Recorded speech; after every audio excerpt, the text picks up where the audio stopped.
उन्हाळा असू द्या आणि भर उन्हाळ्यात खेड्यामध्ये सोडा, परंतु जर सिटीमध्ये भर रात्री भर मध्यरात्री जर लाईट चाट मारली लाईटीने तर काय होतं, असं उकडून निघतं.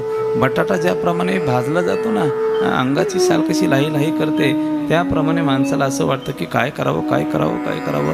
4-4 वेळेस भर रात्री रस्त्यावर चक्र मारतो. गरम खूप व्हायला लागला. 9 महिने 9 दिवस त्याच गरमीमध्ये त्या जीवात्म्याला पडावं लागतं. किती त्रास होत असेल. 1 तास 15 मिनटं 10 मिनटंसुद्धा आपली लाईट गेली तर सहन होत नाही.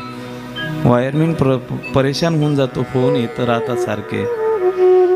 अशी गर्भावस्था, याच्यातून दुःखातून उपभोगत असताना जीवात्मा जेव्हा आईच्या गर्भातून बाहेर येतोय, परिणामतः त्याला अभिमान ग्रासतोय, अहंकार ग्रासतो. माझ्यासारखा कोणीच नाही, माझा ऐसा ज्ञानी कोण आहेत, माझ्यासारखा कोणीच नाही का, आणि कोणीच नाही. जेव्हा अभिमानाने अहंकाराने ग्रासलेला जीवात्मा